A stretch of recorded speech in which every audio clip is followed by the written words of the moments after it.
Thanks, Richard.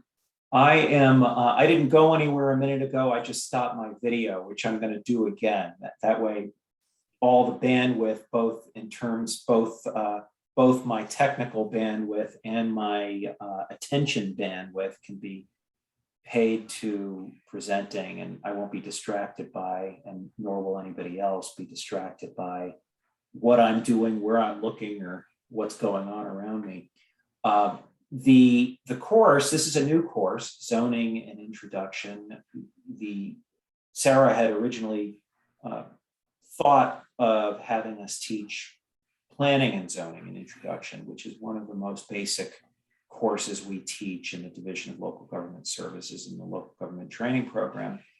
But Ebony and I worked on this course back in the spring and presented it just once in the spring, and we think that there's a lot of applicability for a course that goes a little deeper into the zoning aspect of land use, or land regulation, I should say, because zoning is land use regulation, and it's really one of the most meaningful and far-reaching legislative actions a local governing board can take, and it's a significant form of regulation by a local government. And there's some misconceptions out there, both at both extremes, both in terms of how far-reaching zoning is automatically, and what controls there are without zoning. And so we hope to dispel some of those misconceptions and misunderstandings, and with not a huge audience, we really enjoy kind of mimicking virtually our training season with various hosts, and not just doing every webinar to a statewide audience where we have hundreds of people on, but with a smaller audience. We hope we can address your questions and make it more like what it's the training experience, more similar to what it is when we present in person at Southern Tier West's conferences in the fall and in the spring. The chat just, there we go. We've got I was going to say the chat just the poll just disappeared, but it looks like everybody's answered it. And we only have one municipality that doesn't have zoning participating. And so most of you do have zoning, and that's good to know. We have various, that there's a range of responses that we get when we ask that question in different parts of the state. And as you'll see in a map that we have in a few slides forward, there are a lot of local governments in this Southern Tier West region that don't have zoning, or at least didn't the last time there was a survey.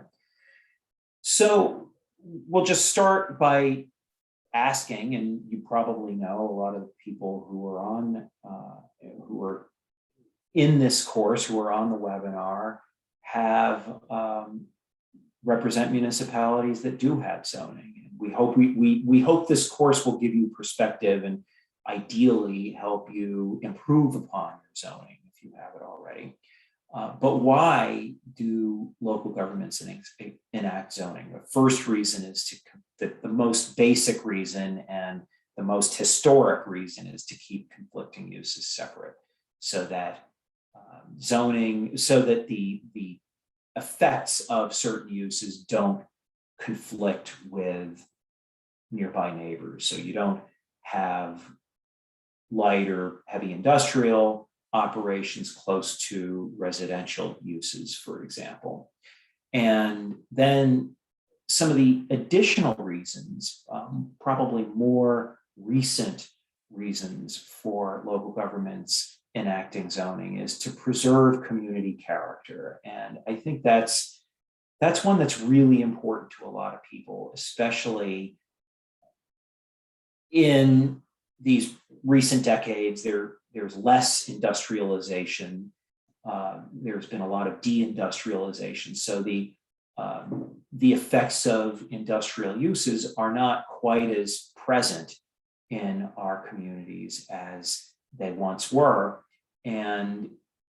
But things change fast, and sometimes communities change fast. They grow, and some struggle with sometimes quickly, and zoning is a tool to try to preserve community character and to channel growth and economic development. There are environmentally sensitive areas where we don't want growth. There are places where most people in a community could agree that growth is not a good thing. And then on the other side, there are places where that have lost population and lost retail uses especially.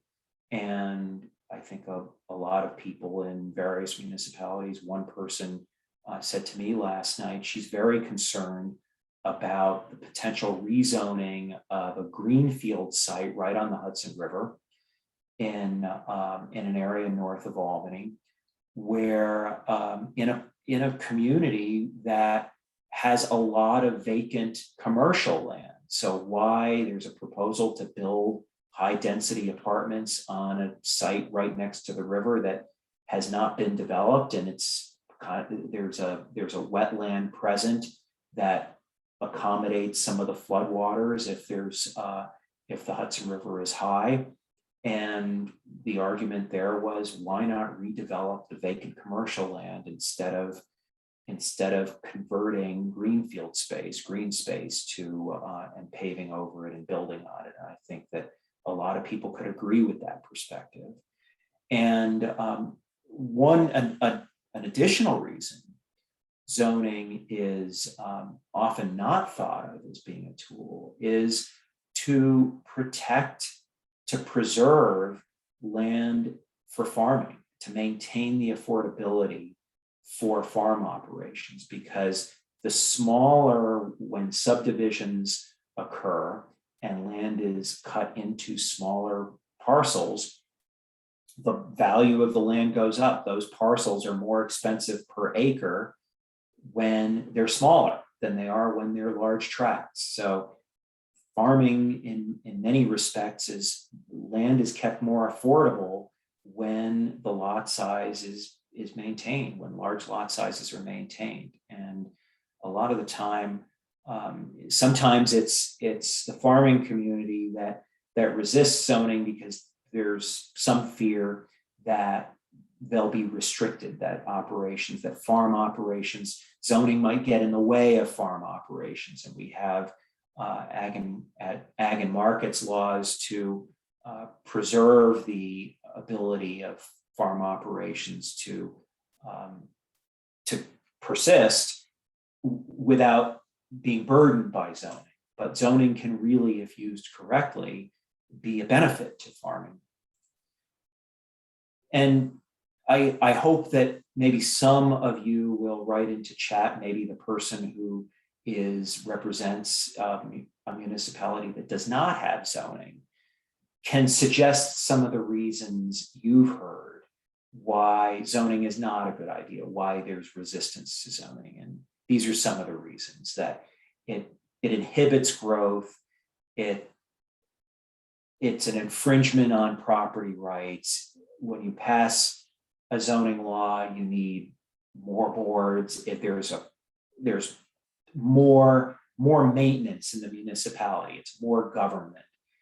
And then we often hear that the local governments, some of the local governments we talk to, some of the local officials we talk to say, we just want to keep things the way they are. We don't want zoning. We want to keep things the way they are.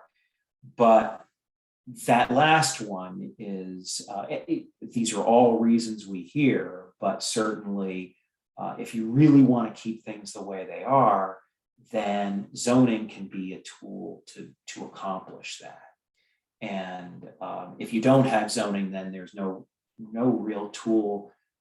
It's very difficult. It's more difficult, I should say, for local governments to prevent things from changing, from to channeling that growth to the places where there has traditionally been commercial activity. Without the tool of zoning, there's little way local government can keep things the way they are, has the ability to keep things the way they are. So as of 2008, the last time the Legislative Commission on Rural Resources did a survey of New York local governments, 100% of cities had zoning. They did the survey in 2004 as well. And we're hoping to update this. The Commission on Rural Resources was attempted to update this survey. It's on our website. If you just do a search, if you want to look at it yourselves, do a search on Survey of New York.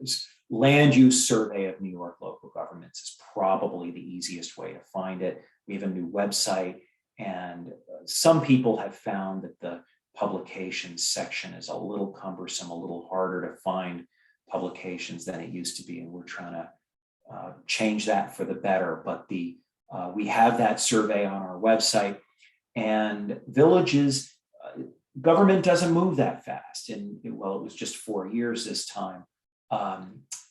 Villages had a slightly higher percentage of zoning in 2008 than they did in 2004, and so did towns. And in the 13 years since 2008, my guess is that a few more villages and a few more towns probably do have zoning at this point, with some of the pressures that we've had that resulted in our putting this course together, including large-scale solar and short-term rentals, which will go into some detail in a little later on in the course. But the Legislative Commission on Rural Resources did want to update this survey a few years ago and wasn't able to. And we're hoping that we might be able to do it. We've kind of started, a couple of our colleagues have started doing some research into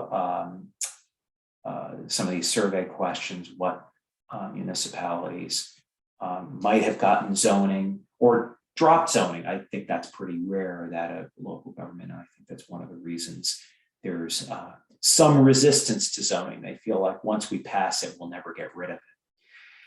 But, and so here's a graphic representation, towns with zoning in 2008. The ones that are shaded do have zoning. So you see in the lower Hudson Valley on Long Island, 100% of the municipalities have zoning. And I think it's probably closer to that. They're probably, I'm guessing Orange County, that town, whatever it is, probably does have zoning at this point, and on up the Hudson River. Washington County, notably, for the region it's in, Washington County is kind of that northernmost county on the east side of the Hudson River. If you go up from New York City, there's a lot of white, unshaded towns in Washington County. There's for an area that's growing as fast as it is in eastern New York, those towns in Washington County, for whatever reason, are a holdout for zoning. And then there are a number of towns in the North Country. And then as you go into central New York, Shenango County, there are a number of towns without zoning. And then Steuben, Allegheny, and Cattaraugus, there are a few towns without zoning out there. And then some differences in municipalities with comprehensive plans. And I think this is just towns with comprehensive plans. Some of the towns without zoning do have comprehensive plans. Some of the towns with zoning do not. And then we go to those places, those towns with no land use tools at all. That's no zoning, no site plan review, no subdivision review, and no subdivision regulations. And some of the, there are a number of municipalities, certainly Washington County. Now you see Washington County is all filled in,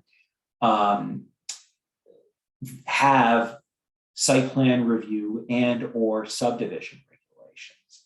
And then there are a number of towns in St. Lawrence, Franklin, Hamilton, Allegheny, Steuben, Cattaraugus, and a few other counties with no land use regulations whatsoever.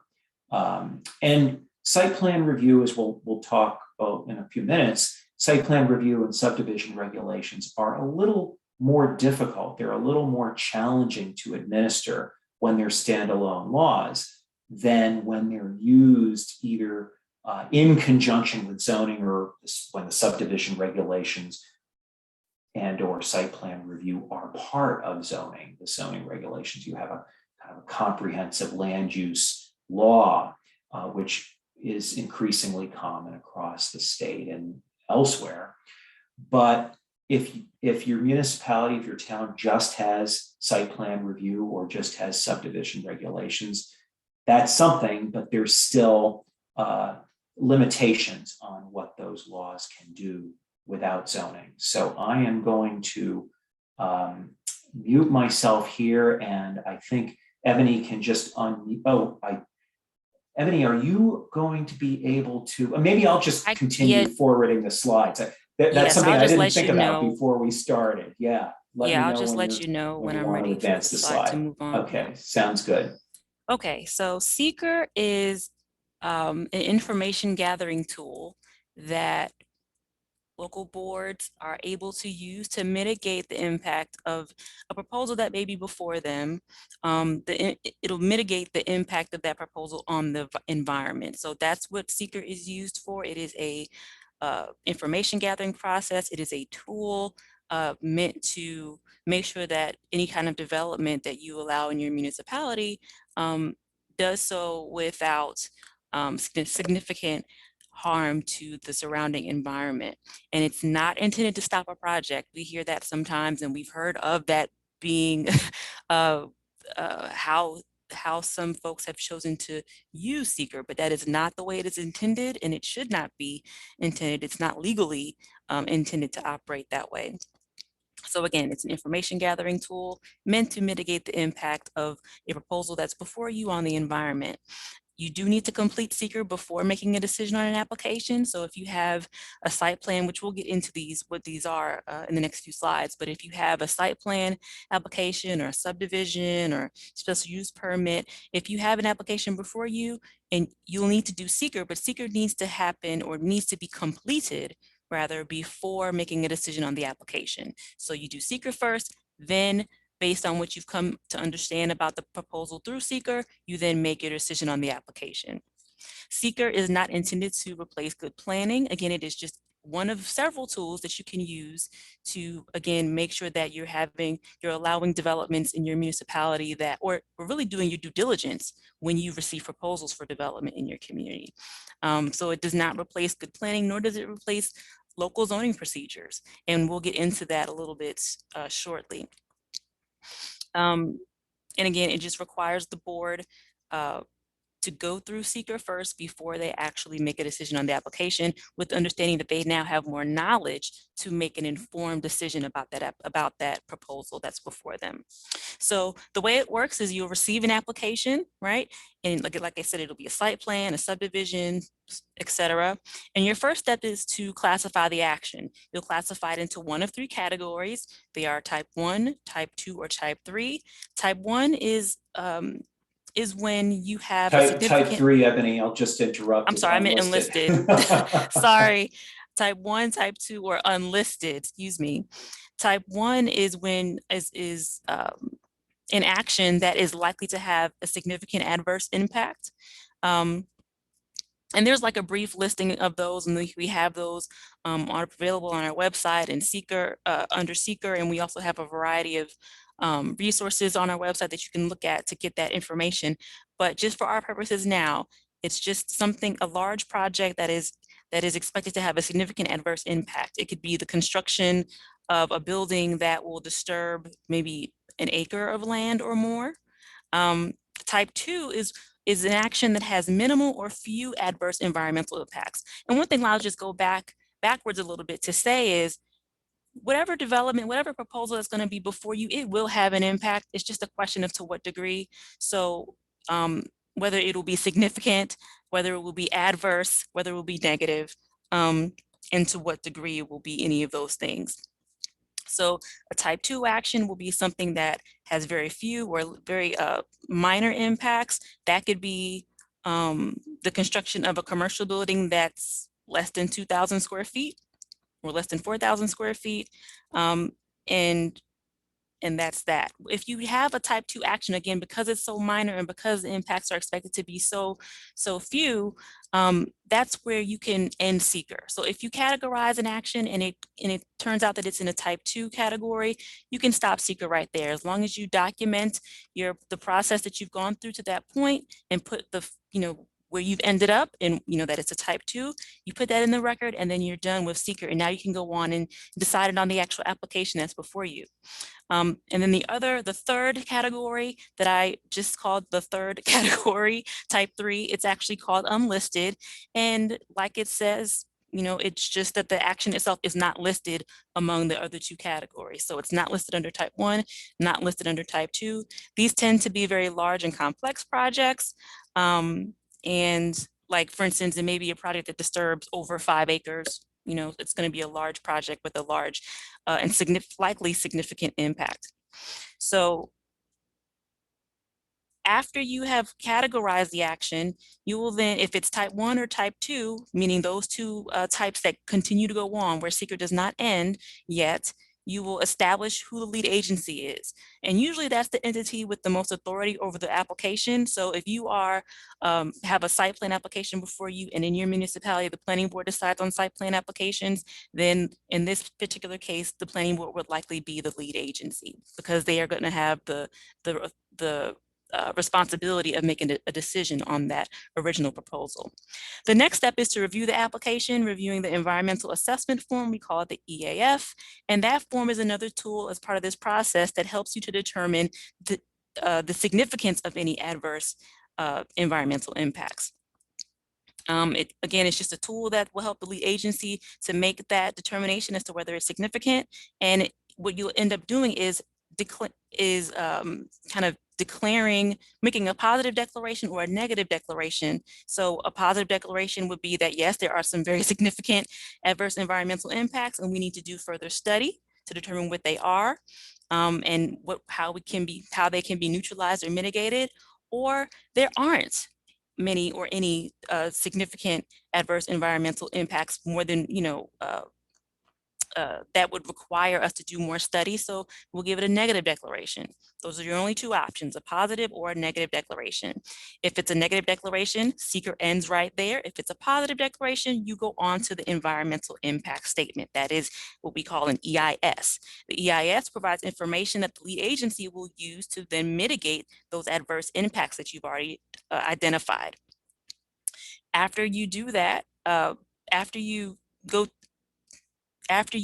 the environmental impact statement, you will then draft your findings. Again, in written form, the findings should be pointing back to the EIS, right? Because the findings will lay out the rationale for the decision that will be made. So they should be in written form, they'll lay out your rationale, and that happens immediately following the completion of the EIS. And then you basically end the seeker process at that point. After you describe your findings, the application can now be decided. So now that you've determined what your findings are, what those significant impacts are, how they can be mitigated, you now have the information you need to then make an informed decision about the application itself, that site plan, subdivision, whatever. And then you can add conditions to your approval or deny it or what have you. But you can add conditions to your approval that make it more of a complement to the surrounding area. And of course, you mitigate those environmental impacts. One thing that is really important to note here is that seeker is a tool that is meant to help municipalities, right? If you're a municipality that doesn't have any land use controls, then you can't even do seeker. You can't apply it at your discretion. There has to be a legal trigger that says, okay, now we have to go and do this, apply this extra level of scrutiny to determine these impacts, to see if we need to make any changes here. It's an added level of scrutiny to prevent environmental harm And if you don't have land use controls, whether that be zoning or site plan review, et cetera, then that extra tool is not available to you at all. Like I said, you can't just elect to do seeker at your own discretion. But if you do have some land use controls, like I said, site plan, but maybe no zoning, then the presence of the application, that matter that comes before your board is what would trigger seeker. So in that case, seeker can be used as a tool, but if you don't have zoning, your municipality would have very few opportunities to apply the kind of review that seeker provides to a development or a project. And that could mean that you would end up with some unwanted environmental impacts. So enough about that, I'll move on. If you could move the slide ahead, Chris. Thank you. Next is county referral. This is another tool. It's actually state statute, but it's intended to support local governments in a host of ways, particularly when it comes to land use. We have what's called GML, which is General Municipal Law 239M, which basically requires that specific land use actions be referred to the county planning agency for a recommendation on how the referring body, meaning the planning board, zoning board of appeals, the governing board, for a recommendation about how they should decide on an upcoming application or an action that is before them, when it falls within specific distance parameters. So that could be an application for a special use permit, a site plan, a subdivision when it comes into I believe 500 feet of municipal boundaries, state parks, highways, drainways, streams, certain institutions and buildings, county or state institutions or buildings. So when it comes within that distance margin or that area, that triggers referrals to the county planning agency. And again, they're a tool because they can provide you their expert opinion on what they think you should decide on this application. You're not bound by it. You do not have to vote in accordance with the county's recommendation. But again, it's just another resource to help you do your due diligence. And when you do your due diligence, you lessen the possibility that there will be legal action on any kind of proposal. So you definitely want to do it, or even if there is, that you will be found to be in the right. So you definitely want to avail yourself of this tool. So actions that are eligible for referral, like I said, special use permits, site plan subdivisions, variances, but also zoning adoption. If you're going to adopt zoning for your municipality, or amendment, if you're going to amend your zoning regulations, or if you're going to do a new or update a comprehensive plan. Your county planning agency is a resource that can, help you review those and make sure that what you're proposing or what you are looking at is not going to have any negative impacts on the region as a whole, but also to your municipality too. So it's a good resource. Like I said, the county planning agency, their role is really to determine whether the proposed project or action will have a regionally significant or countywide impact. And they have that vantage point because they're at the county. You at the municipality level may not know, what's happening in the neighboring municipality, while the county planning agency may have a better understanding of what's happening, or there may be some things that are in the pipeline that, the neighboring municipalities are not aware of. And so because they have that knowledge, because they have that aerial view of what's going on in the region, they have expertise to offer, and expertise and insight rather to offer. But again, just like with seeker, county referral needs a trigger, specifically a land use action or application. So if your municipality has no zoning or land use controls, then you really don't have a way to take advantage of this resource, the county planning agency that's provided to you through state law. And if you don't have zoning but have site plan or subdivision, then you do have a gateway. But without zoning, you do not get the full benefit of what law allows for you to have as a resource to protect your municipality from legal action or loss in the case of an actual court case. Well said, Ebony, but also said differently, there is without these land use controls, remember that map that I put up a few minutes ago, those municipalities with no land use controls, no site plan review, no subdivision, no zoning, there's no trigger for seeker. There's no trigger for county referral. There's a bit of a disconnect there because, and some local officials and members of the general public think, well, seeker will stop it. The state will stop it somehow. Nope. If there's a proposal that that some local regulation doesn't capture, and that's not correct. If there, the disconnect is the more local regulation there is, the more possibility there is for a trigger of the state environmental quality review process and or county referral. So that's the takeaway from these two slides. So thank you for those, Ebony. Were you finished with this slide? Should we advance to the next? Yeah, I'll say one more thing though. Oh, sure. The thing about the idea that people have about the state will stop this project, really, it's you doing this. It's you are in the driver's seat, looking at these applications, and so there isn't going to necessarily be a state agency coming to do the due diligence for you, right? It is the state has provided you a resource to safeguard yourselves, and that is the extent of it, is this seeker process. So there is no agency that's going to swoop in every time a big project comes across your table. It's really going to fall in your lap. And that's all I wanted to add.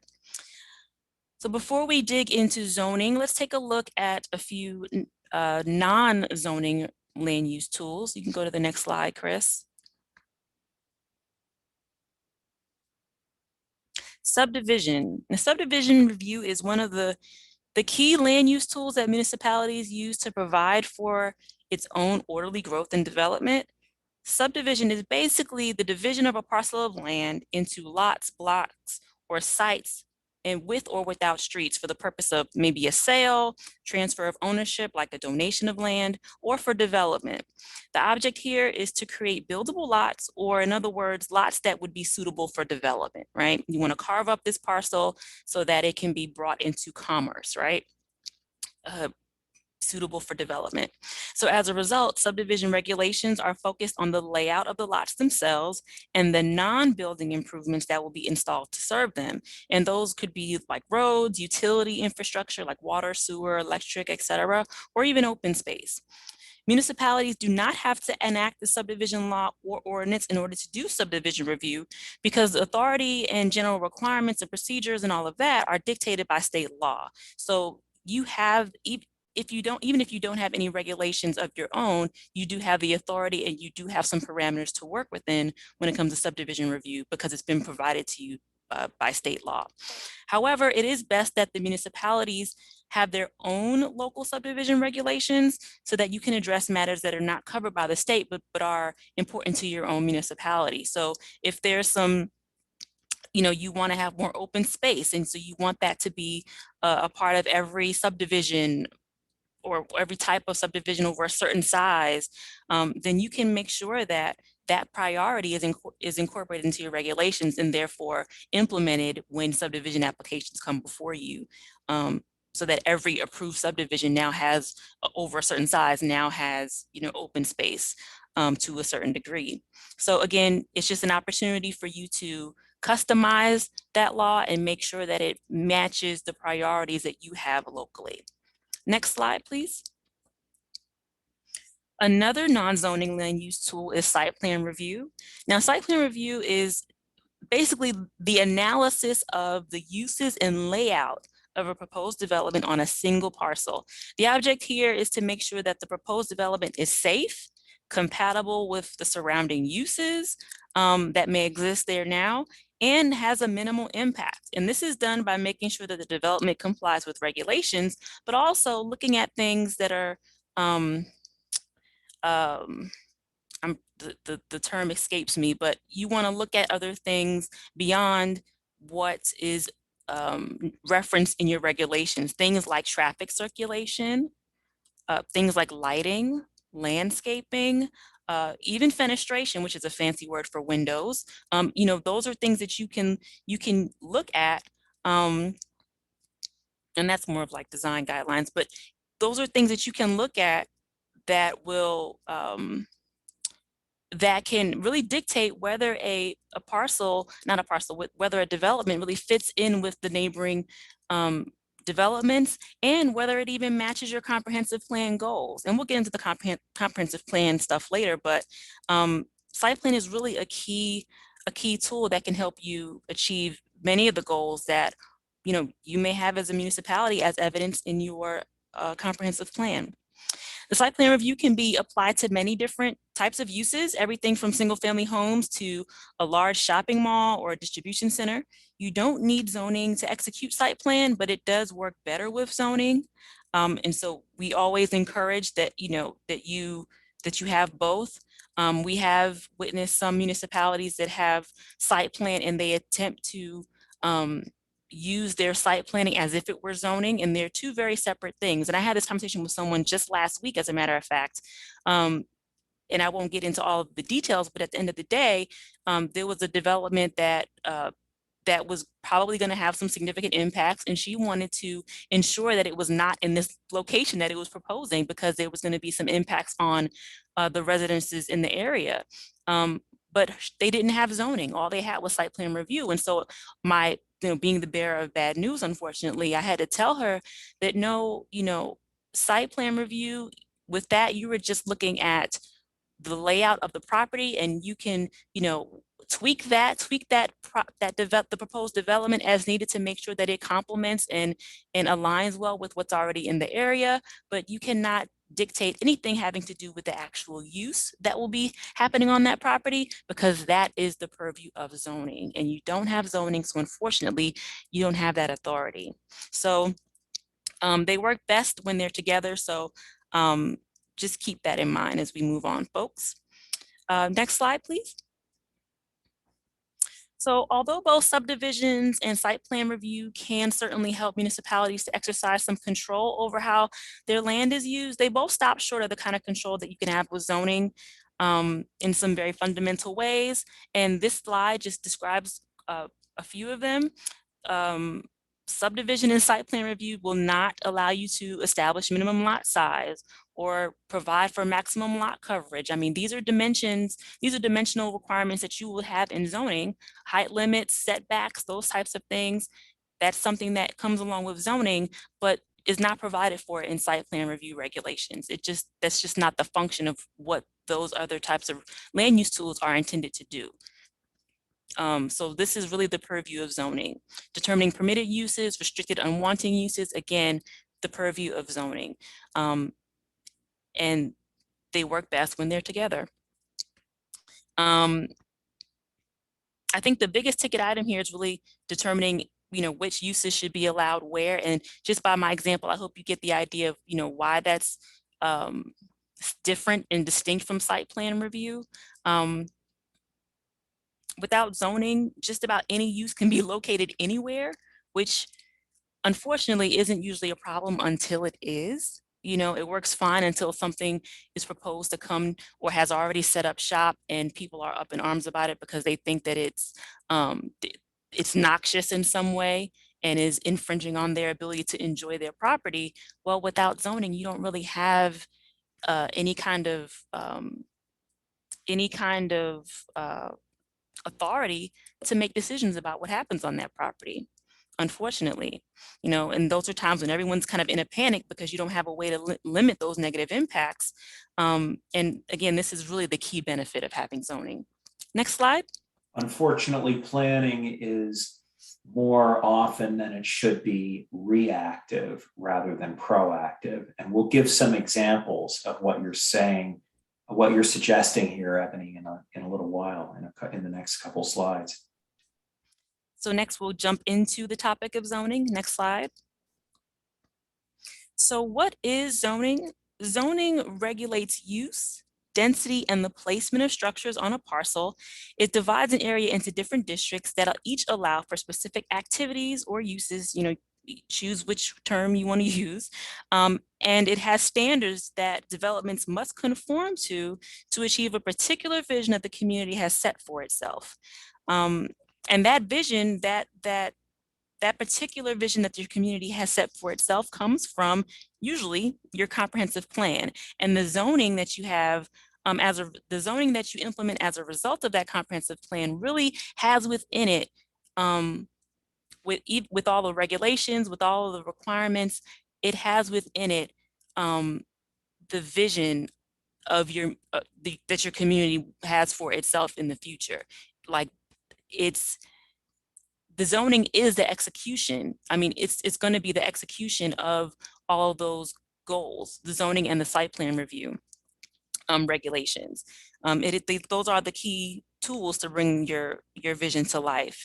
Zoning is intended to allow municipalities to separate incompatible uses as a way to protect public health, safety, and welfare. The intent here is not to usurp control from property owners or really even to be heavy-handed. It's just to ensure that certain protections and standards are consistently applied to allow for order.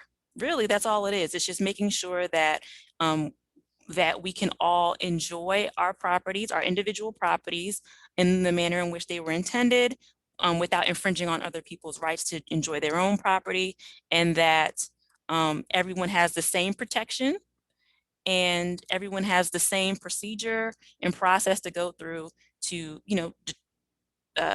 to determine what they can do on their property and what they can't. Zoning can be complex, or it can be very simple. It could have only a handful of zoning districts and standards for uses and bulk area regulations, or it can be much more complex with a variety of zoning districts and sub-districts and overlays and all these other kinds of things we'll get into a little bit later. But it doesn't have to be. Usually the more detailed the zoning regulations, the easier it is to administer, because it removes a lot of the gray area and guesswork that the people that are interpreting the code have to kind of go through in order to do so. And we'll take a look at some of the common contents of zoning regulations next. Next slide. So here are some of the common contents that zoning regulations usually include. Usually there's a narrative that describes the purpose and intent of each district, as well as definitions that explain what specific terms are and activities, what those activities mean within the regulations. Definitions are, unfortunately, they seem to be not taken as seriously, or not as full, or don't always fully express all of the concepts and terms included within a zoning regulation in practice, just because, people don't think that some things need defining. Maybe people generally think, oh, well, this is kind of common sense. Everybody knows what, a building is. But actually in practice, you'll find that, there is a lot of discussion and debate about what a building actually is. And so when that happens, usually you should be able to go to your zoning regulations and look at the definitions and determine, what this is, so that we can either allow this person to do whatever they're doing or not allow them to do it, or require that they make some adjustments and changes.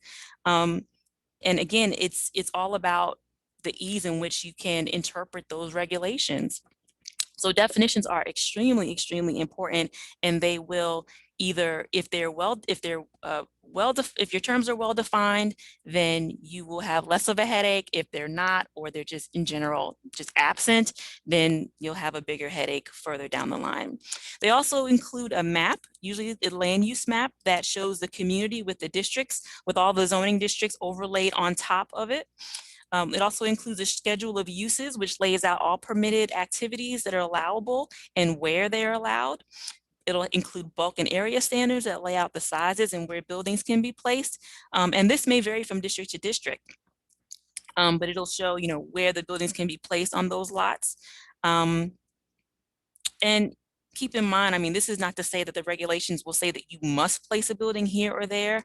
That's not the case. Instead, it'll just, lay out where no one should put a structure, like the first 3 feet or the first 10 feet of of a parcel. You'll have a setback requirement. All buildings should be, in this district, all buildings should be at least 10 feet or 20 feet from the front property line or something like that. Again, this is just because we don't want to interfere with our neighbors' ability to enjoy their property. So we want to have a little bit of distance on all sides of the property. It'll also include illustrations or diagrams, like that their intent is to show you how to apply the regulations, like for instance, a setback. So you may have in a residential district, maybe your single family residential district, you'll have setback regulations that say you can't have any buildings within the first 20 feet of the front property line, and then the first 10 or 5 feet on the sides and 25 in the rear. So you know where where the building can be placed on that property, anywhere as long as it's not within those specific boundaries that is set out. And there'll be a diagram that shows you the buildable area, like where that property can have a development on it and the places where it cannot. Next slide. And so here are some general text provisions. This is kind of the verbiage that'll be in it, along with like the procedure. So you'll make sure that the zoning regulations will include the source of the power and intent. Where do you get the authority to make those regulations and enact them and apply them to the parcels in your community? That's what the statutory source of power and intent is. So you'll talk about where you got that municipality will talk about where they got the authority. So from what state law allows them to do this, and then what their intent is, like I said, to protect the health, well-being, welfare, et cetera, of the public. You'll have your definitions there under your general text provisions. You'll have a summary of the uses that are permitted in each district. Sometimes that's in chart form. Sometimes it's just a list. It depends. I prefer matrix, but that's not, that's just me. You'll have a reference to the official zoning map and the establishment of district boundaries. So remember, that's your land use map, and it'll show the boundaries of every district that you have in your municipality, every zoning district that you have, overlaid on top of the actual streets and roads and everything of your municipality. You'll also note the relationship that the zoning code has to other regulations, like the Uniform Fire Prevention and Building Code, or site plan or subdivision review. In the cases that the regulation bumps up against the Uniform Fire Prevention and Building Code, you may say, well, in those cases, the Uniform Fire Prevention and Building Code prevails. Or a site plan is required when certain activities are being proposed. So if you have a complex development or a particular use, you may require that a site plan would be required as part of the review of that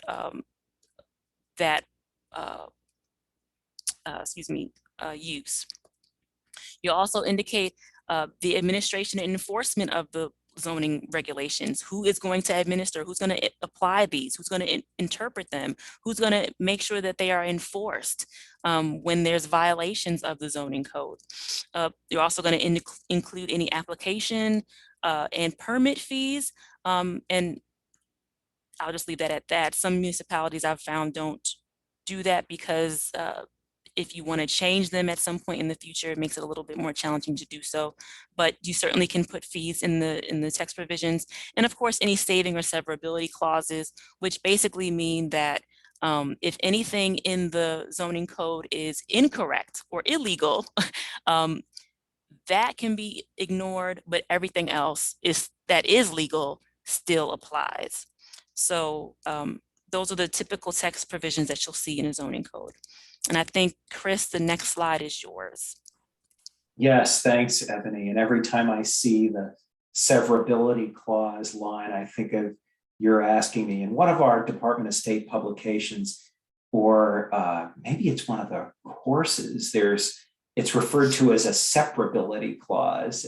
Ebony, Yeah. you asked. And I've always heard severability. separability is the weird one. Severability is the common one, right? Well, that's the one I'm familiar with. Yeah. I think that's it. And I think somebody just might have used the wrong word in that instance. So, but it means the same thing in any case. You've all heard this, and probably most of you have seen this slide because it's one we borrowed from our course Zoning Board of Appeals overview.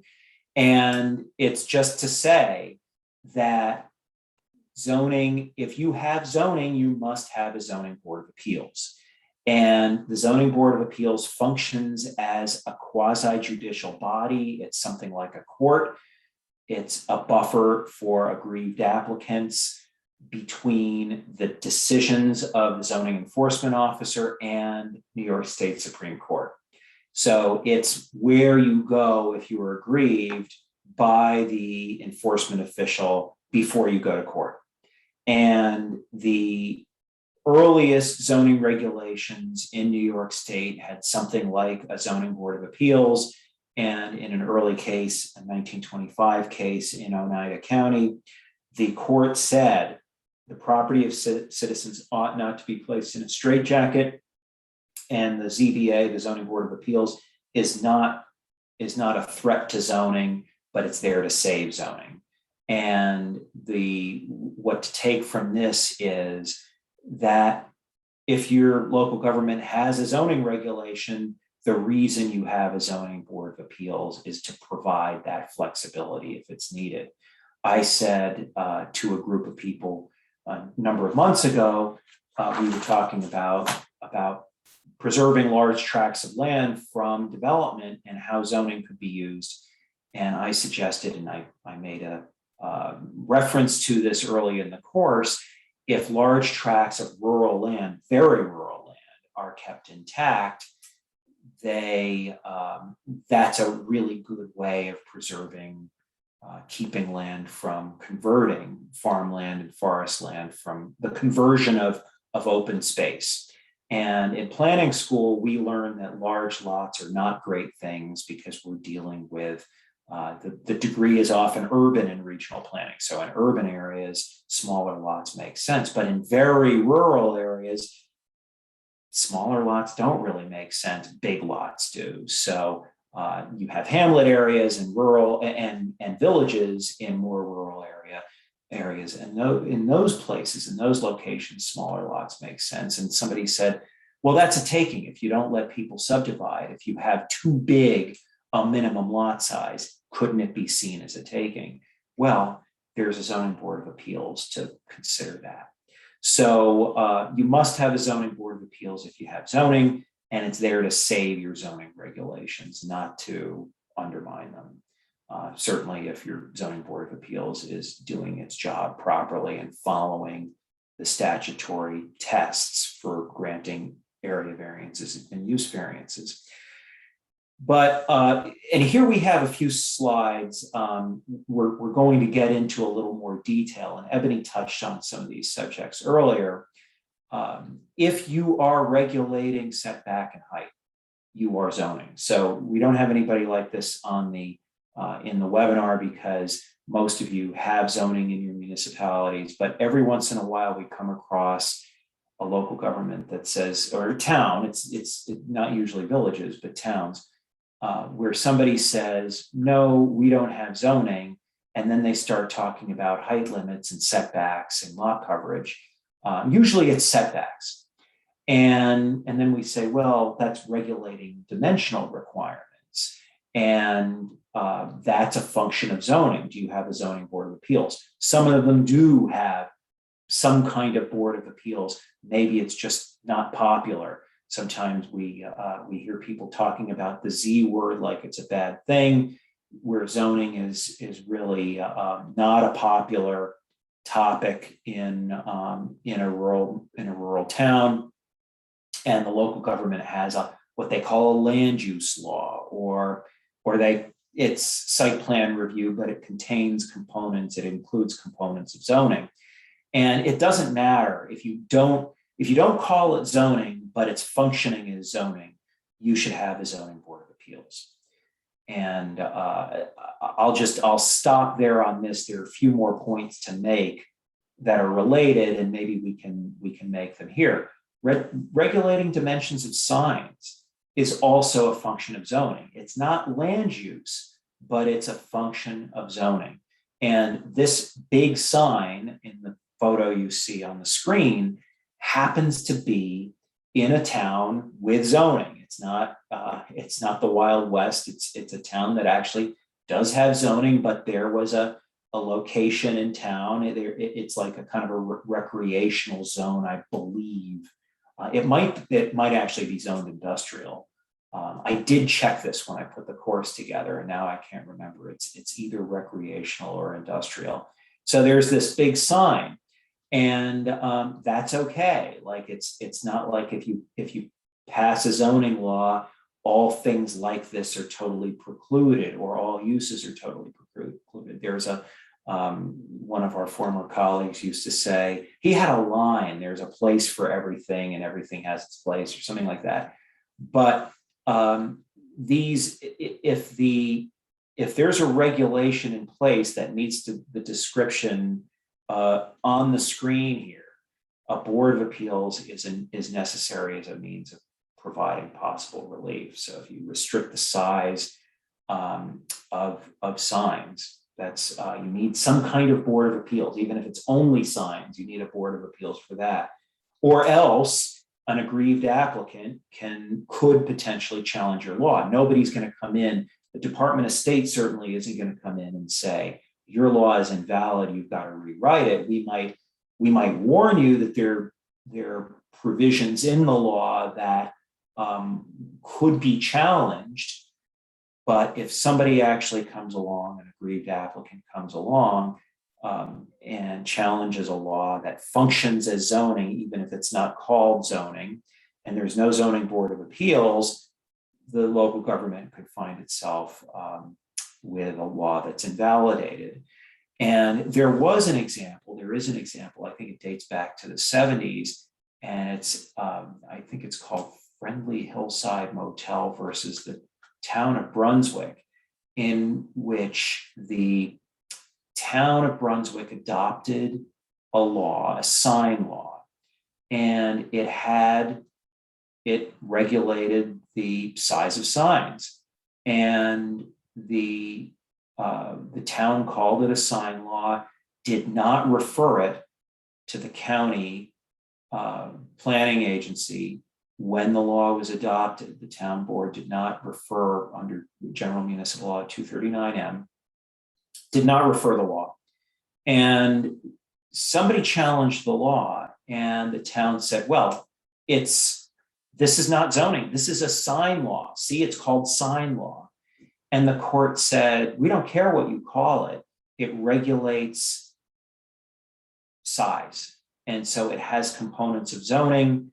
You should have referred it to the county planning agency under General Municipal Law 239M, and you didn't, and therefore the law is invalid. And this is another component. There are courts that, this is another important reason to remember, if the law has components of zoning, make sure you refer it, because there are certain courts that consider the lack of not following General Municipal Law 239M as a jurisdictional defect, which means the local government does not even have the authority to adopt the law without that referral to a county planning agency or regional planning agency. There are a couple counties without planning agencies in the North Country, county planning agencies in the North Country, Hamilton and Franklin notably. And so the court, those courts have said, with that jurisdictional defect, there is a longer or even no statute of limitations. So if the law was adopted years ago, it can be invalidated still. So that's something to remember That's one of the reasons we emphasize procedure to the extent that we do, the importance of procedure and the importance of following General Municipal Law 239M. Before I go on to this one, I'll just mention another case that had to do with wetlands. It was a wetland law. It wasn't referred to the county planning agency, and the town, I think it was a village in this case, said this is not zoning, this is a wetland law, but it had so many of the so many components of zoning, even though it was a standalone law. The court said it should have been referred through General Municipal Law 239M. And this is another reason why having a bunch of different laws that contribute to land use regulation can be confusing, both to the general public and even to local officials. So consolidating them into a land use, a consolidated land use law is what some municipalities call it, is good practice. We had a question once a number of years ago in a county where there are a bunch of towns that have resisted zoning. Somebody said, well, my town doesn't have zoning, and there's somebody in one of the hamlets, one of the residential hamlets, who's selling used tires in his front yard. Isn't there a way?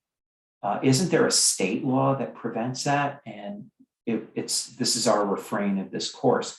No, the state does not regulate land use.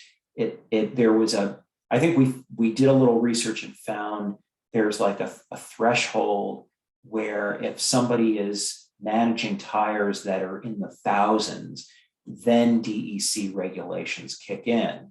But if they're in the dozens or hundreds, the DEC regulations don't apply. And so we explained the usual. When it comes to regulating land use, the power is at the local level. And property maintenance code can help in a situation like this. Like this lot doesn't look, and it's sorry for the fuzziness of the photo. It's one of our inherited photos. Who knows when it was taken, but it served the purpose to illustrate the story. In this case, the tires are not neatly stacked, and so maybe this looks like a pretty rural area. If it were residential in character, certainly the property maintenance code could be used to require the owner to tidy up the lot, but property maintenance code would not prevent the activity of selling used tires in a front yard in a hamlet that's primarily residential in character. And then we often get the question about the go-kart track, and I hope everybody can see that this is like a go-kart motocross track, not far from the photo of the sign, not far from the sign in the photo a few slides back. And it's often controversial, and it's often in a very rural place, and sometimes it's in a place that either doesn't have zoning or the zoning does not restrict this use. This is among recreation. There's nothing in the language of the law, and remember the definitions, how important definitions are. Ebony emphasized that. There's nothing between allowed uses and definitions that would preclude a go-kart track in what might be either a commercial, maybe light industrial area. This is an appropriate, where I took this photo happens to be not an inappropriate location for this kind of use because there are no residences nearby. This is an area that's industrial, commercial industrial in character. People aren't sleeping nearby. They're not trying to have peace and quiet in their backyards or just in their residences. This is a place where there's manufacturing going on, storage, warehousing beyond the track and across the road. There's a restaurant. There are a couple kind of restaurant tavern type places nearby. But let's say a go-kart track were proposed for a place, and I think I did get a call about this, not too long ago where a go-kart track was proposed not too far from the residential area, and it's allowed by zoning. So what options would the municipality have to maybe have a moratorium, amend the zoning before there is vested rights in the property? That doesn't go over well, but it's possible. Sometimes those do turn out okay. But lacking zoning, noise regulations might help. Site plan review could maybe prevent some of the most egregious conflicts, and the seeker process can mitigate the impacts of the use, but won't stop the use. And that's the theme, the takeaway for seeker. Seeker is a mitigation tool, not something that stops an activity from occurring. And I'll leave it there for that slide, and we'll talk about one of those emerging challenging uses in the last few years. It's happening all over the state, more so in certain areas than it is others. This sort of thing, what you see in the photo, doesn't happen all the time, but it was in an article about a short-term rental gone awry. So this did happen somewhere. And short-term rentals are, it's really basic zoning, but a lot of local governments really struggle with it because they want to allow, it's a popular activity. Property owners of vacation property, they want to be able to make a little extra money, pay the taxes, and sometimes there's the need if the mortgage is high, and this is one of the problems. It feeds on itself. There was one case I heard about in which the people were really stretching themselves in an expensive city in Massachusetts to buy houses. And so instead of even the multi-unit buildings, instead of renting the second unit out to as a long-term rental, the owner was doing short-term rentals because it was more lucrative. And there are two problems there.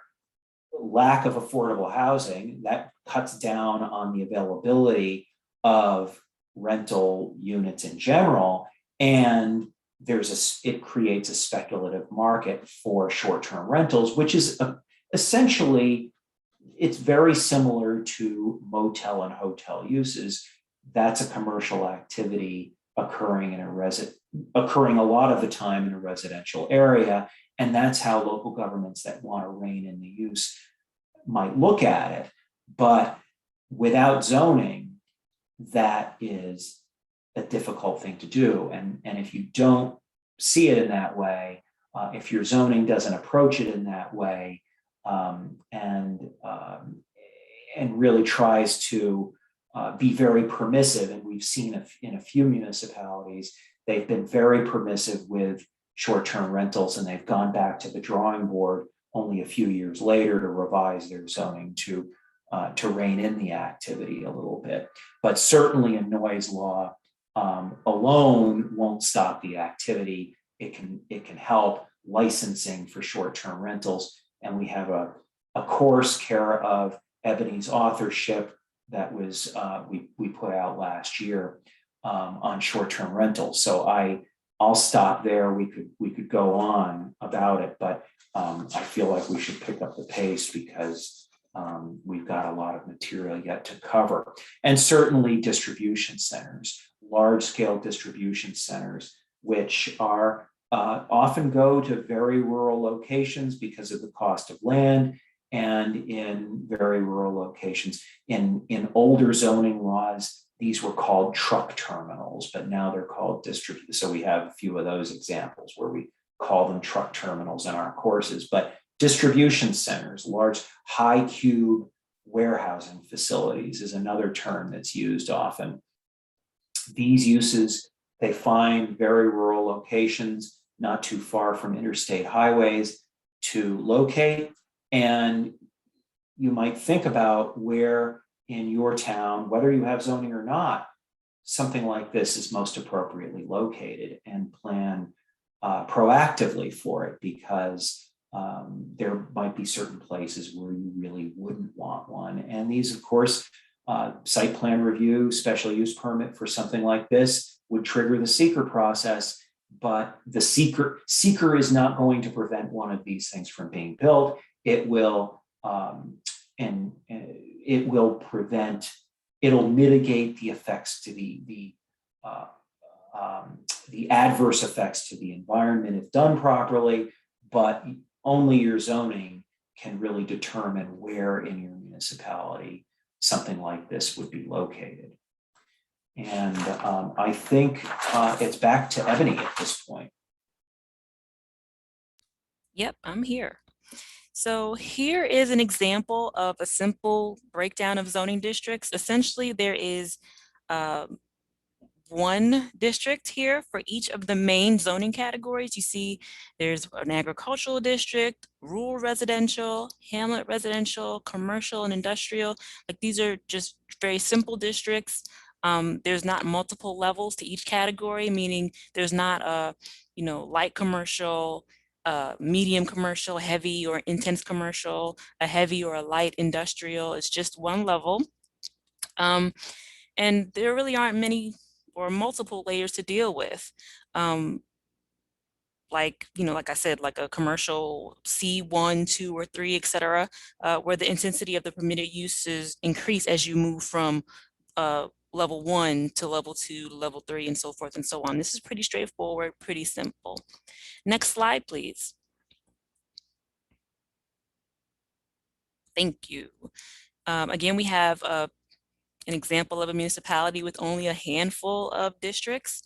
And again, these are all at the single level. And as far as I can recall, I think, right, Chris, that these are not pictures of the actual town of Greenwich, but this is a list of their actual real zoning districts for the town of Greenwich in Washington County. Again, just another example of some very simple zoning districts or designations.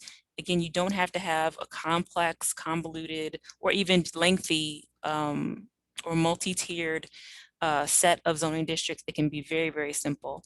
Next slide. Here's the city of Ithaca's future land use map.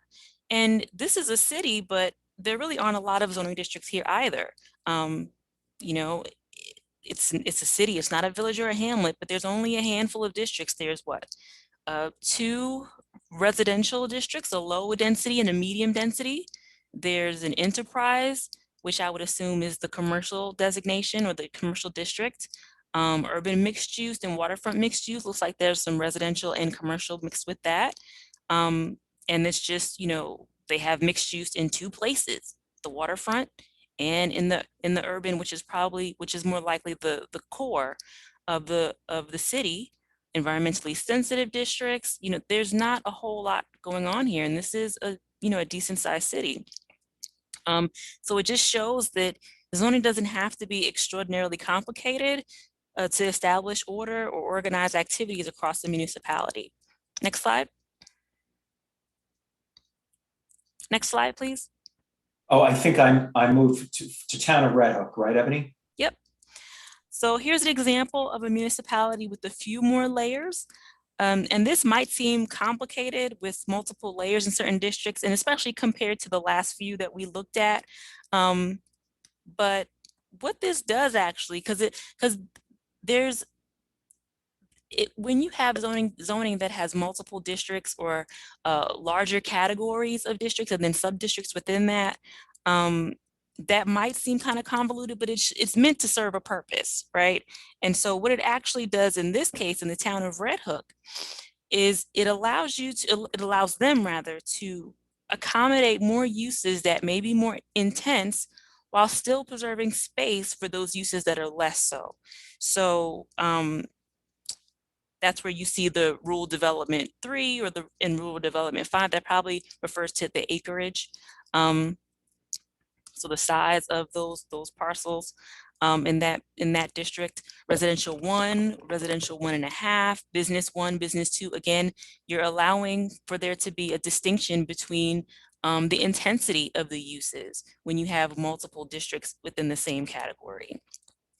And they also have several overlay districts that serve to preserve or protect local assets. And it's local assets that they themselves have determined are valuable, right? And so they have a historic a historic landmarks overlay, an environmental protection overlay, a flood fringe overlay. Again, these reflect their own priorities or assets that they want to protect, or things that they want to be mindful of, so that they don't have development in places where it'll be ruined by flood, or they don't want to have development in places where they can have a negative impact on the environment and alter the state of the environment in a particular area if there's development there. They want to limit development in certain places, or they want to preserve their historic landmarks. Again, this is a way for them to preserve or protect their assets. Next slide, please. Before we move on, I'm just going to add here that notably, just in case you didn't say it, you might have said something about it, Ebony, but the each in the town of Red Hook zoning, for each section, there is a description of the purpose of that zone. Yes, I didn't say that, but yes. Oh, okay, good. I'm glad I brought it up then. And that really defines, because sometimes local boards, sometimes planning boards presume what the zoning is attempting to do. And they become, and we'll get a call and we'll try to figure it out when the zoning might be vague. And we try to figure out together what the zoning was intending to do. Well, the town of Red Hook in its zoning section, in introducing each of these zones, clarifies any of that confusion and describes the character of each zone and what is being attempted by the regulations associated with it. And also, I'll mention that I'll ask Ebony, I'll go just back one slide quickly to the Ithaca future land use map. Would you, Ebony, say that this is categorical zoning? It's not, not many categories and not very, and maybe it's hard to look at it just with a map, but it's kind of vague in what's allowed and what goes.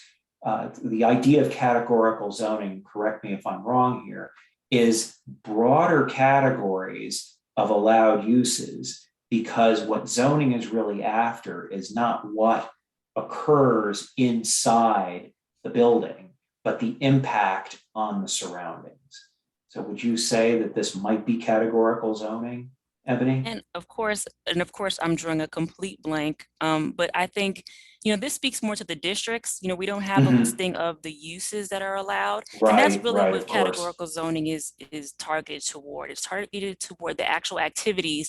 And what it does is just, for an example, so you may have specific list uses in a particular district listed in your zoning regulations. Let's say in the commercial district, let's say the business district, B1 or whatever, you allow retail, you allow, I don't know, yeah, let's just say retail and restaurants and things like that. Now, instead of, and maybe some entertainment, things like bowling alleys and bars and stuff like that. Now, what categorical zoning does is it doesn't really impact the district designation. But what it does is it says, okay, in terms of these uses, we have a more efficient way of kind of organizing it. We can look at the category that this activity falls in, and any kind of activity, whether it exists now or is created sometime in the future, if it falls within the definition of this category, then it can be allowed in this district. So if we're talking about entertainment uses, you might have a like a bowling alley or a skating rink. Now, under normal, like traditional zoning, you'd have to have those specific uses listed in order for them to be allowed in a particular district. But if you have a categorical zoning approach to your zoning regulations, then you would have then your category would be indoor amusement. And within indoor amusement, there would be a variety of activities that are allowed, like bowling, roller skate rinks, laser tag, things like that. Or I'm trying to think of another category, but That's really good. I That's a hope you get the great idea. example. No, I Yeah. jogged your memory and you answered the question. That was a terrific example that really illustrates it. Thank you. And then I'll just say for this one, for the town of Red Hook, the number of zones shouldn't be necessarily intimidating, because it really these are the different character of areas in this particular town. So sometimes local governments they don't want to have too many zones, but then they use overlay zones to do more than what this law does, which is to protect areas that are clearly different character, but they use overlay zones to allow certain or restrict certain uses that don't necessarily connect to the landscape or character, building character of the community. So sometimes having a large number of zones actually shouldn't be daunting. It actually makes the zoning work really well. But those who are just considering zoning for the first time, if you have friends who are on boards that are considering zoning for the first time, or that one member of our audience who doesn't have zoning in the municipality that you represent, if it's being considered, start simple. This is a more sophisticated approach, but also maybe with all of these zones makes it more straightforward to administer. So sorry for that little divergence, Ebony. Nope, that's fine. Next, we'll talk about form-based zoning. Form-based zoning is a newer approach to managing growth and development than traditional zoning. It differs from traditional zoning, which when we talk about traditional zoning, we're talking about how, when I say that, we're talking about how the position that uses take, right, in terms of the regulations. Like, how can I better say that? Form-based zoning places more of an emphasis on the physical form of development, or the shape that the development takes. Like, they start with the desired public space realm first. They start out with the outcome first, being that they want to have a certain type of public realm that that's more walkable, maybe more compact. And then they focus on the uses second. Whereas with the traditional zoning, uses are like the top thing. Like, it's the signature portion, it's the signature part of what makes traditional zoning. It's just what makes it what it is. It's a focus on the uses, the activities first, and then the development that will encompass that activity. So again, form-based zoning, it places more of an emphasis on the physical form of development. They start with the outcome in mind, which is what the public realm will look like and how it will function. And then form-based zoning tackles uses second. Okay, so form-based zoning basically tries to emphasize the relationship between private and public spaces. So while traditional zoning has regulations around setbacks and maximum building heights, form-based codes will include like design specifications for the public realm, like sidewalks, street trees, street furniture, open spaces that surround buildings, and display more of a kind of a more complete package. It's not just what this particular building is doing. It's what this building looks like in the context of its surrounding area, and how it will fit and complement, the existing developments, and how it will add to this vision of what we want our public space to look like. I hope that makes sense. Yeah, I think I'll leave it there. Next slide. And I guess we can kind of just keep pressing until they all show up. I don't mind if that's what happens. Okay, we'll see. Will And they all yeah, you can, oh, there we keep, go. yeah, there we go. So this is a chart that basically, shows the differences between conventional and form-based zoning. Again, with conventional zoning, the use is the bread and butter of conventional zoning, whereas with the form-based zoning, the physical form, how the development interacts with the surrounding area and the public realm is the primary focus of form-based zoning. In conventional zoning, the uses are segregated, right? It's the desired uses that we want, these are the desired uses and this is where we want them. Whereas form-based is more mixed use. Again, usage, the actual activity that'll be happening is second to the form. It's second to form. With conventional zoning, that tends to be more auto-centric. I'm sure we could do a survey of all of the municipalities in the state of New York, or really the country. And what we would find is that a lot of places, got their first zoning regulations in the 50s, right?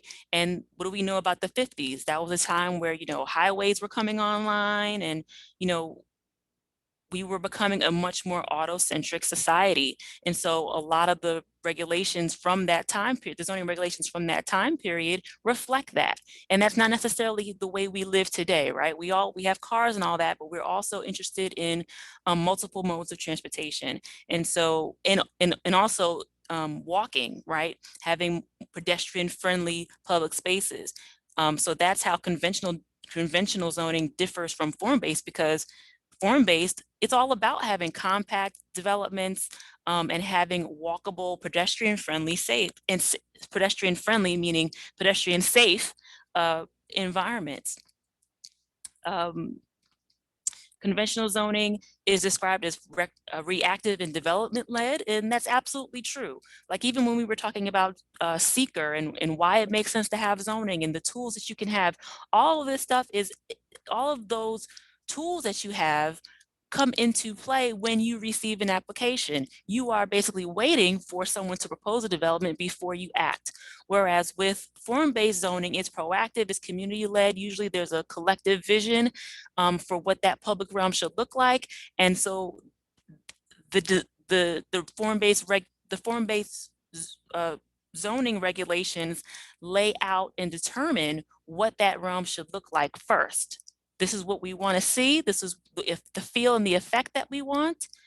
And then any development that pops up has to fall in line with that vision and that look, with the desired outcome that you want to see in terms of how it looks and what the physical realm, the public realm looks and feels like. Conventional zoning uses dimensions and definitions with a deliberative process, whereas form-based zoning is regulated to create spaces. And I feel like I've kind of hammered that to death, so we can move on. Next, we'll get into the comprehensive plan. Next slide, please. So the comprehensive plan is basically a municipality or a community statement of their vision. It's an expression of that municipality's goals and the recommended action that they will take to achieve those goals. I'd like to talk about this in maybe a little bit more of a simpler way, which is that the comprehensive plan basically describes, it's part study and part plan. And it lays out where you are today, where you want to be in the future, and the specific strategies, action items, and methods that you will take to get to that future. Like our slide says, it shows the strategies for achieving the express goals, and often those goals can be achieved through your land use regulations, whether that be zoning, site plan review, subdivision, et cetera, et cetera. Having a comprehensive plan really sets the stage for a municipality to make decisions and take advantage of opportunities that present themselves. It lays a foundation for your land use regulations. So, in fact, and I've already said this 1,000 times, but kind of want you to just walk away with that as one of your takeaways, is that much of your comprehensive plan goals will be executed through your land use controls. You want that walkable, pedestrian-friendly environment? Well, it's going to come to life through your subdivision and site plan regulations, right? If we're talking about conventional zoning, that's especially where it's going to come to life. When you make land use decisions in accordance with your comprehensive plan, you also protect the municipality from spot zoning allegations, because the rationale for the decision that you've made on the particular application is documented and adopted by your community in your comprehensive plan. So if someone claims that you've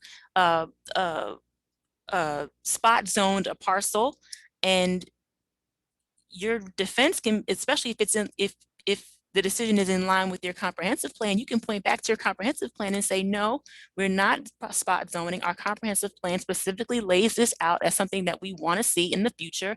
This is our opportunity to achieve it. And that's why we decided in that way. And so your comprehensive plan establishes, kind of covers your behind, for lack of a better term, when you have those type of allegations made against you. So it's really, it's a way to protect yourself as well. Next slide, please.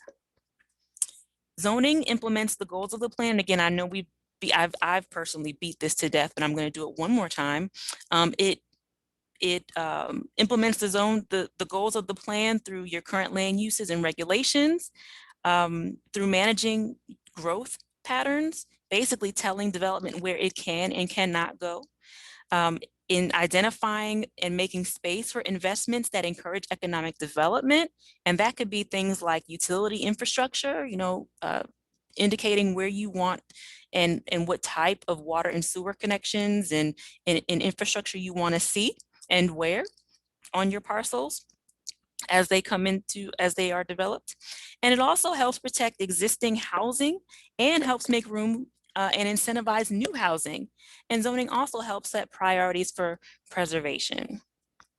And I think that's the last one for me. There you go. And I'll just talk a little bit about the process. The local governing board, town board, village board of trustees, or city council can prepare the plan itself or assign the preparation of the plan to the planning board or a special board that, like a comprehensive plan, a special comprehensive planning committee that might include a member or two of the planning board. And both the board preparing the comprehensive plan and the local governing board have to hold public hearings. And it's the governing board that adopts the comprehensive plan and zoning amendments. So, and zoning amendments, we'll talk about zoning amendments specifically in a few minutes, really go pretty much the same way as the comprehensive plan. But we really want to emphasize that it can be a board that makes recommendations, but it's ultimately the local governing board that adopts the comprehensive plan and zoning amendments. We just want to define here, a lot of the time, boards, if they're considering a comprehensive plan, or if a municipality is going through the comprehensive planning process and there's a proposal that is allowed by zoning at the time it's proposed, but it would conflict with the goals of the comprehensive plan. Sometimes a moratorium law is in order. The local governing board will adopt a land use moratorium that just pauses development approvals pending completion of the plan and maybe more permanent regulations that are put into place. And these shouldn't be for a lot of time. Moratorium laws should not be used to hope that development goes away. They're put into place on a maybe 6 months basis. They can be renewed if the local governing board can demonstrate that it's making progress toward reaching a more definitive set of regulations. And the comprehensive plan can be adopted through a series of laws in state statute. there's a special comprehensive planning section of town law, village law, and general city law, or through municipal home rule law. And that's how local governing boards can amend their zoning and other local laws. And I'll add here that sometimes those municipalities looking to avoid adopting zoning regulations say, well, we can regulate that through a local law. And they might adopt a solar local law or a wind local law or some other local law that regulates a certain activity. And I'll just say again, as I did multiple times earlier, that if that local law contains elements of zoning regulating land use and use of land in certain areas, height, or I'll just say dimensional requirements, that's like zoning, and it should follow that the adoption of that local law should follow the same procedure as the adoption of zoning regulations. And remember my example with county referral, it should be referred to the county planning agency, and there should be a board of appeals for relief.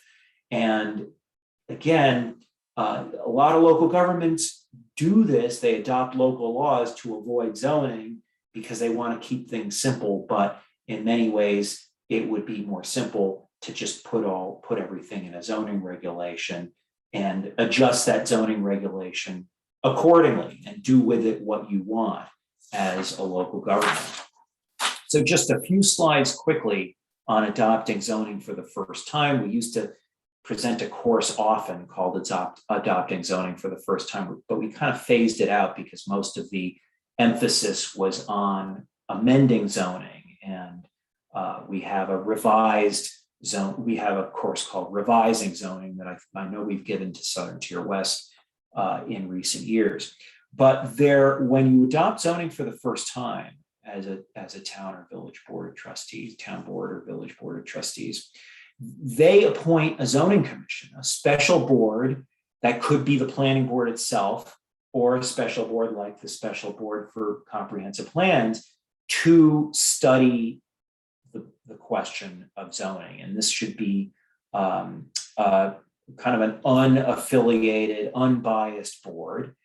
And the zoning commission will put together a map of proposed zoning boundaries and draft regulations and really figure out what the zoning wants to be and hold at least one public hearing on the preliminary zoning map and text and put a report together to the local governing board, taking in that public comment. And when the zoning is adopted, the zoning commission ceases. It goes away, although it can be reenacted or reassembled or assembled in a different form for zoning revisions.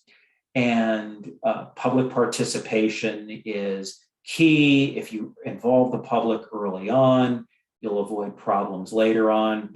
You can never please everyone, but if people feel that they weren't given a chance early on to comment or just observe the process, they'll feel like they were left out, and people will be more disgruntled. So those public hearings by the zoning commission and local governing board are those opportunities to take that input. And surveys can be done informally, either by paper, just by going door to door, by doing it virtually, by webinar or by email, or gatherings, informal public information sessions aside from the public hearings.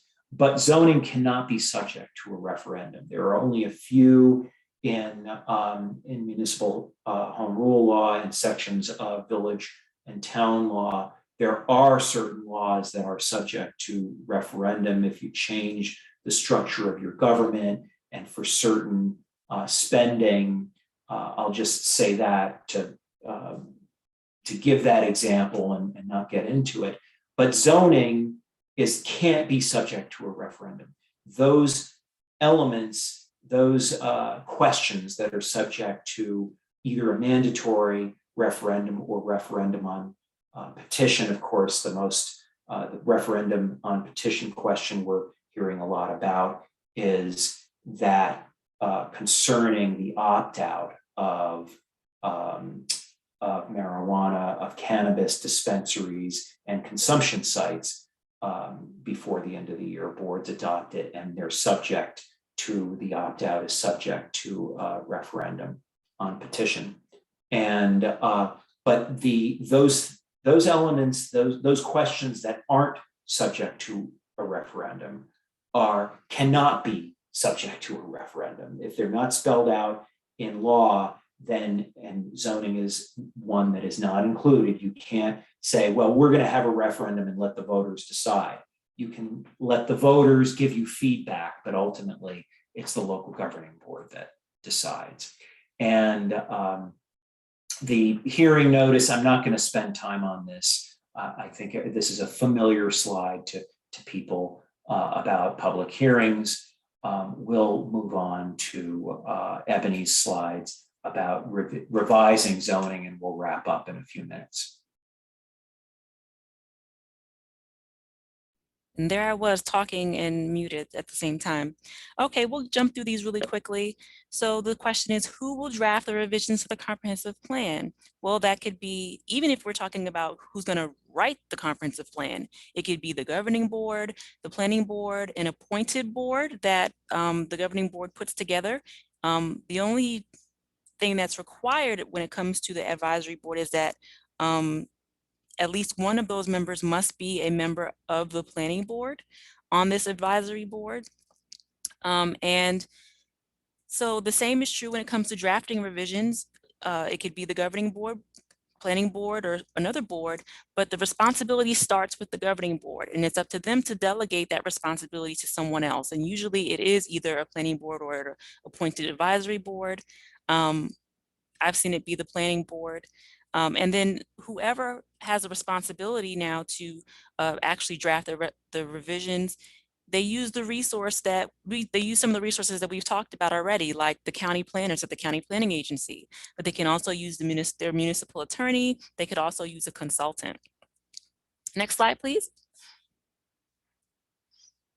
And I'm not going to get into all of what seeker is again when it comes to this, but when we're updating a comprehensive plan or adopting a comprehensive plan, you still have to go through the seeker review process.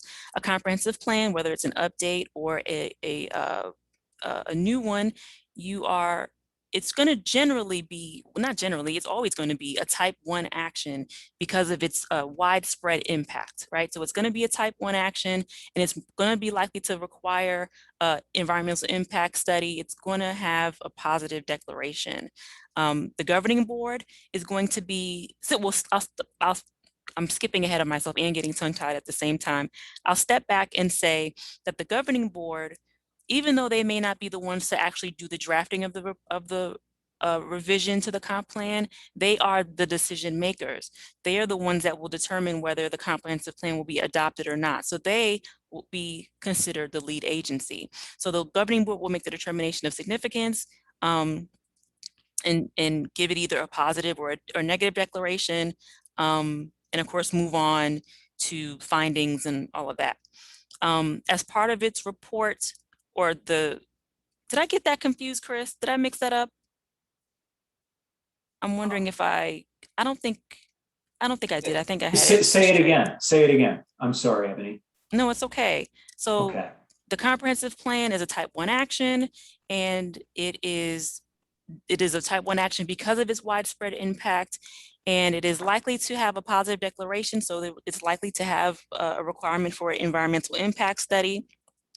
The governing board will make the determination of significance, and that is because they have the final say on the comprehensive plan, whether it will be adopted or not. That is correct. Although a lot of the time when it's a plan, and you can see I used a slide, I recycled a slide from adopting zoning for the first time because it mentions commission. I'll work on that. But so the commission, the zoning commission, or that board that's preparing the amendments could draft the could complete the environmental assessment form and or the draft environmental impact statement. But many municipalities that are working on revising their zoning, it'll either be a generic environmental impact statement, as is in the box below, or because it's an amendment to zoning and not actually a proposed development. And it might not be, if it's not a zoning amendment that's a dramatic change that could, if development does occur there, really change the character of the community. If the amendments are relatively subtle, then even though it's a type 1 action and the full environmental assessment form is needed, it could result in a negative declaration. So maybe the slide needs a little revision No, itself. I think I just tripped over myself a little bit, but thank you for that. Sure. Let's go to the next slide. Wait a minute. What am I looking at? Okay, so we're back to county referral. This is General Municipal Law 239M, again, referral to the county planning agency. And I've already beat you over the head a lot with why that's important, why that's a great tool to use. And so when you are updating a comprehensive plan, you will most certainly refer to the county planning agency, again, because they have knowledge of regional activities that you may not be aware of. And so you definitely want to get their expertise. The reason why it's going to, aside from that, the reason why it is going to the county planning agency is because the comp plan impacts all areas of the municipality. And so that would include properties that are within 500 feet of all of these triggers, whether that be municipal boundary, a right of way of a state or county road, et cetera, et cetera. Because it's municipality wide, this comp plan will be impacting your municipality throughout its entire area. It hits all of these triggers, right? And so that's going to require you to, that's going to be what requires you to take it to the county planning agency. The municipality must wait until the county planning agency makes a recommendation before they decide to adopt or take any action on the updated comp plan. What were you going to say, Chris? Did I hear you? And zoning revisions. And zoning revisions. No, I was just going to say, well said, good summary. And these next two slides, actually next three, are quite procedural in nature, so you can just hit on the high points. Okay. And wrap up with the last three, because I know okay. the last two I'll do, but the expect revisions, I think you'll probably have more to say about that one. Okay, well, just very quickly, I'll say that there must be a public hearing prior to the governing board making a decision on whether they're going to adopt the comprehensive plan or the revised zoning. And these are some of the requirements regarding noticing that they must do, and when it comes to seeker. So the notice must be published within a newspaper at least 10 days prior to the hearing, if your municipality is a village, or at least 5 days in advance if you're in a town or a city. When it comes to seeker, the public hearing can only be held once the draft environmental impact study has been completed or a negative declaration is made. So when you can have that public hearing is, like I said, dependent upon where you are in the seeker process. The written notice must be sent to a housing authority, an adjacent city, town, or village, or county boundary, or state park or parkway when you are, and when it comes to zoning, this is gonna trigger it regardless, but you have to give them notice that you are revising your zoning and gonna be making a decision on it and having a public hearing. You're not asking for them to give you any information or give you a recommendation. You're just alerting these entities that this is what you're doing, and if they have an interest, which they probably would, to show up. And if they have something that they want to say, this is their opportunity to say it. Yeah, and I'll move on from there. Public hearing, we always say this, regardless of whether it's the governing board's public hearing before adoption or if it's someone else's, you want to ensure that everyone that wants to participate can. So that's all your residents, even people who may not be a resident, but may have an interest in the municipality. Maybe they own a business there, or maybe they have relatives there, but they don't live there themselves. It doesn't matter if someone has if they're a member of the public, which is every person that is breathing right now, if they have something that they want to say or they want to attend, they should have the opportunity to speak and be heard at these meetings, at the public hearing. I also want to make sure that you provide a kind of a summary of the proposed revisions to the zoning so that people know what is changing, right? Have maybe a quick reference in written form so that people can review it and see what's happening, what the changes will be. And then you also want to determine how you want people to make their public comments. Are you want to require that they be in written form, like via letter or email or even text? Are you allowing people to speak and then have that be transcribed into the record? You know, what method do you want to make sure that you capture public comment? And then of course you want to keep a detailed record of the proceeding, not just to have a full record, which is in and of itself very important, but it also helps you to have a kind of historical sense of let me say this a little differently. Having a detailed record can help you when you get situations where you're not clear on what a particular part of the zoning regulation means. Like remember earlier when I was talking about having clear definitions and making sure that's really important, because sometimes you'll come into situations where you need to do a little study to determine whether somebody can do something or not. You can go back to the record of when that zoning was adopted and look at the comments there and see if there was any comments about any comments that shed light on why a particular regulation was written a particular way. Next slide, please. And again, this is procedural. We want to note that adoption of the revised zoning requires a majority vote of the fully constituted board. So it gets it sounds more complicated than it is, but it's the amount of people in your board, if all of the vacant seats, if every single seat was filled by a body. So it's a majority of whatever that number would be. If you are making a decision that is counter to what your county planning agency has recommended on the zoning revision, you can still vote to adopt it, but you must have what's called a supermajority in order to do so. That is a majority vote plus one. So that's the only difference. You can certainly make a decision that is different from what the county planning agency has suggested, but you need that supermajority to make it so. You must incorporate the vote into the legislative board's minutes, which is the governing body, the governing board's minutes. You have to file the zoning map. And then if you have a final environmental impact statement or study, excuse me, if that exists, the board must make written findings prior to adopting zoning regulations. And again, this is how seeker operates. You do seeker and complete that first, then you move on to making decisions about the action proposed before you. And I'll hand it over to Chris. Or is this me too? Actually, this is you too, I think. And very quickly, I'll just say, expect revisions. Don't be surprised if 6 months after you have, or 3 months after you have updated your zoning code, that you now see that, hey, we need to change this. We need to accommodate a scenario that we hadn't anticipated, or maybe we need to make it this particular regulation more stringent because we're having this issue now, or maybe you need to make it less stringent.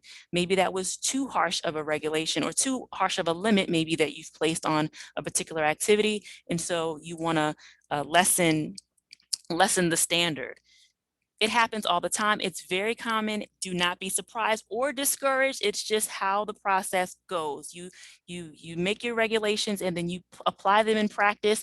And that's where you see if they really work or not. Okay, so don't be discouraged if you have to make revisions at any point after having adopted your revision, your initial revisions. And then for efficiency's sake, you want to just make sure that you collect any revisions and amend and adopt them as a group. Don't do them piecemeal. Things can get confusing and lost that way.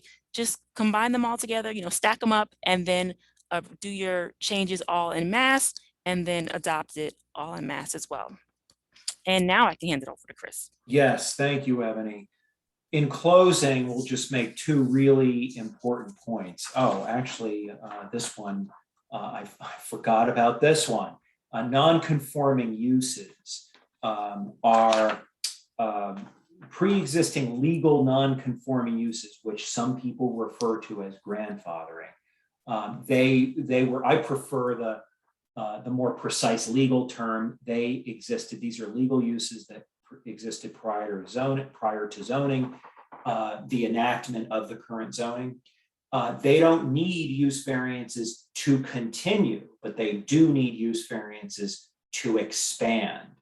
And when you have a pre-existing legal non-conforming use, you're not necessarily stuck with it. Sometimes the business, for example, will move out, or the building will be, sometimes there's a fire or a flood, and if the building is more than 50% destroyed, then the use terminates. And there is a legal mechanism in zoning called amortization. It's not very popular, but it's possible to phase out those pre-existing non-conforming uses, giving the owner time to recuperate the investment.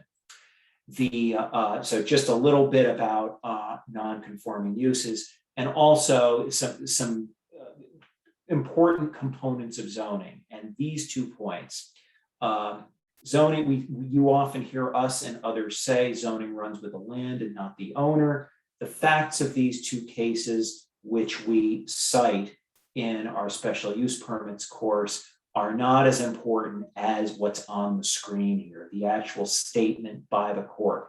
In the first one, the village, I think it was the village board of trustees, restricted the issuance of permits in an unconstitutional manner to control the ownership and transference of property rather than the use. And so the court said this: the purpose of zoning is to regulate the use of land, irrespective of who may be the owner of the land. And in Dexter versus the Town Board of Gates, the Town Board of Gates more or less set aside a parcel and said, this is for the development of a Wegmans grocery store. And I'm oversimplifying here, but in the case, the court reiterated the earlier case above. And I'll just emphasize that zoning should be reasonable and relate only to the real estate involved without regard to the person who owns or occupies it. So another final point that we brought up earlier, and we just want to emphasize that even if a permit by a state or federal agency is needed, and in a lot of places no permit by a state or federal agency is needed, that doesn't preclude the alteration of a sensitive area. That permit will do as seeker does and mitigate the effects to the environment, but it won't stop necessarily the development from going through. The best way to do that is through zoning, if your local government makes the decision in that regard. And I'll end with the top point again. Most sensitive natural resources are not regulated by the state or federal governments, and many are not regulated by by local governments, I should say. Rural, I said rural because there was an instance when I was on a webinar with somebody from Hudsonia who was talking about biodiversity mapping. And she went into great detail about all of the research that was done about a landscape in a handful of towns.